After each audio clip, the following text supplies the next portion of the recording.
कोचा धामन को स्कैन करेंगे। कोचा धामन में राजनीतिक परिस्थितियां इस वक्त क्या बनी हुई हैं, यहां पर क्या मिजाज कह रहा है, चुनावी माहौल क्या है।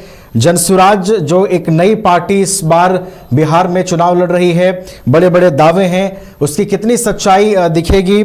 इसके अलावा ओवैसी की एआईएमआईएम इस सीट पर कितना असर छोड़ेगी, कौन से उम्मीदवार के पक्ष में इस बार हवा बह रही है, तमाम जानकारियां जो है इस सीट पर लेंगे। हमारे साथ हमारे वरिष्ठ सहयोगी राकेश रंजन जी भी स्टूडियो में मौजूद हैं, सीधा उनके पास चलेंगे।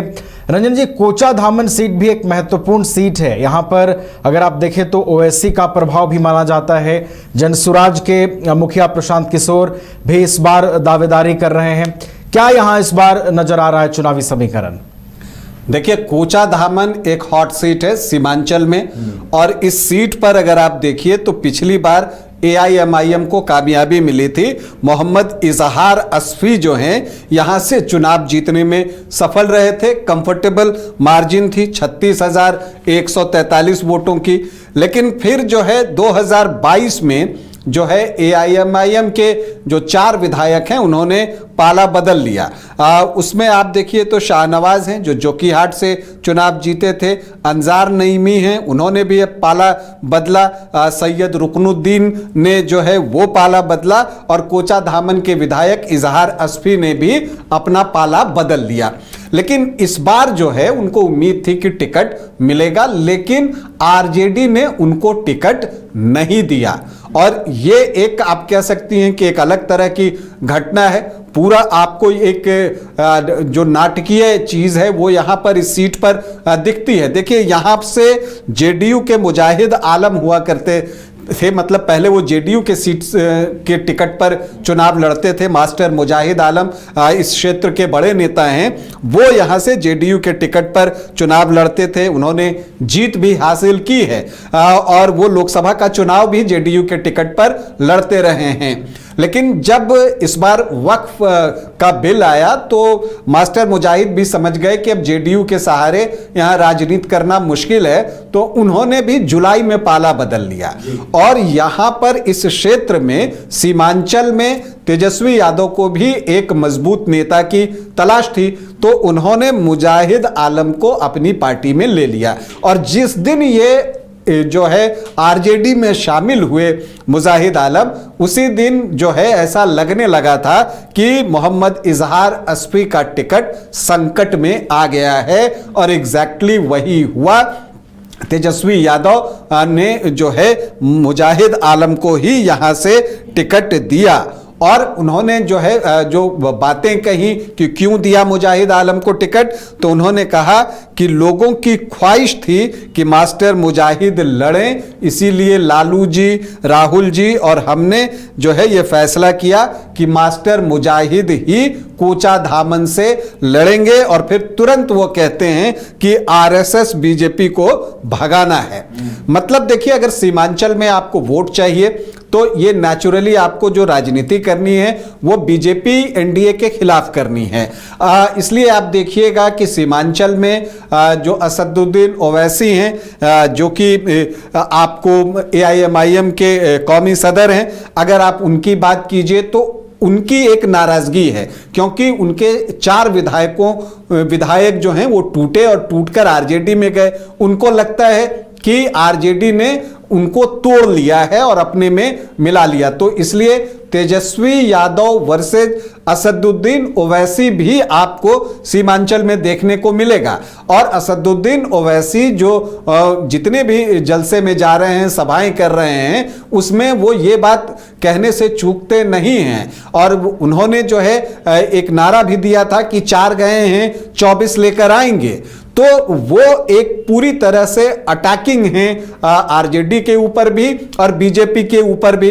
वो वक्फ बिल की भी चर्चा करते हैं, कहते हैं कि हमने बिल फाड़ा था, बाकियों ने तो किसी ने नहीं फाड़ा, तो वहां पर वो क्रेडिट लेते हुए दिखते हैं। इसके अलावा संसद में उन्होंने कोचा धामन में रेलवे स्टेशन की भी मांग की थी, तो कोचा धामन उनके जहन में हमेशा रहा है और इसलिए वो कोचा धामन में पूरा दम लगाएंगे।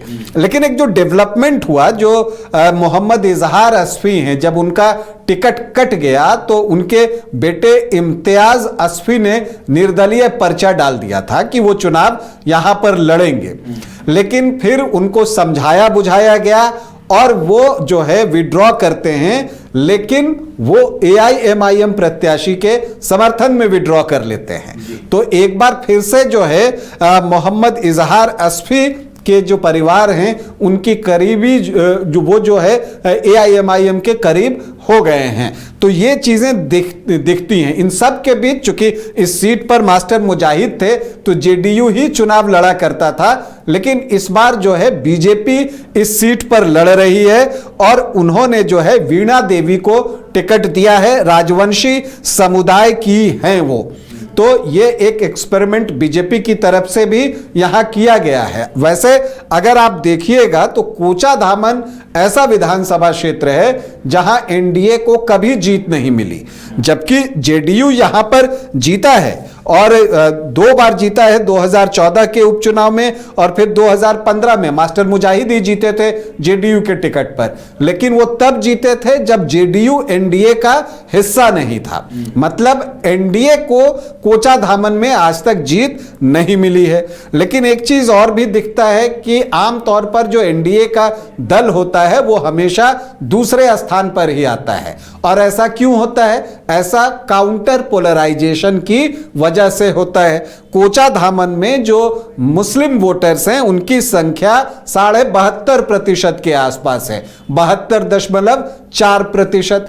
तो आपको बच कितने जाते हैं अगर आप देखें तो लगभग 27.5% वोट ही बच जाते हैं। और पिछली बार मास्टर मुजाहिद जब JDU प्रत्याशी थे तो उनको वोट कितने आए थे? 27%।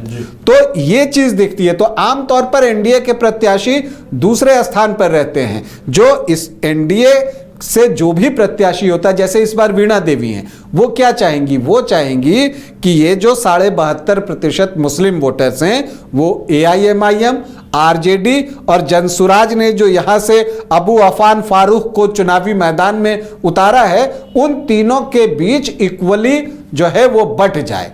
अगर वो इक्वली बट जाता है तो मान लीजिए कि 25-26% करके, तब वैसी परिस्थिति में इनके लिए कुछ संभावना बन सकती है, लेकिन वो न के बराबर है। देखिए यहां पर जीत या तो AIMIM की होगी या RJD की होगी जी, लेकिन मुकाबला त्रिकोणीय होगा। देखिए यहां पर दूसरे नंबर पर NDA प्रत्याशी के रहने की संभावना है। जो सीमांचल का इलाका है वहां पर जो मुस्लिम वोटर्स हैं वो सबसे पहले कैलकुलेट करते हैं कि किस प्रत्याशी की स्थिति ज्यादा मजबूत है, और जिस प्रत्याशी की स्थिति ज्यादा मजबूत होती है उसको वो बल्क में वोट करते हैं।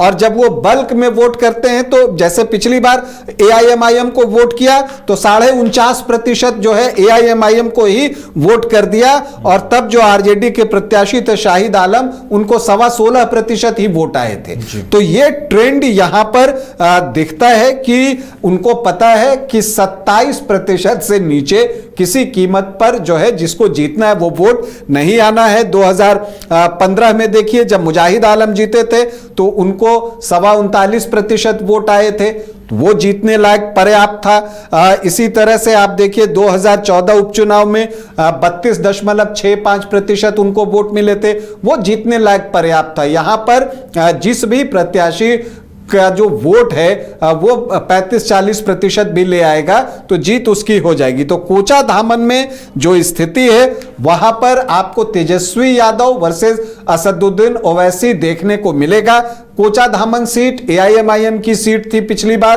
कोशिश होगी कि एक बार फिर से पतंग यहां पर उड़े, असदुद्दीन ओवैसी यही चाहेंगे, लेकिन मास्टर मुजाहिद को लेकर यहां पर तेजस्वी यादव भी आए हैं। वो चाहते हैं कोचाधामन में लालटेन जले।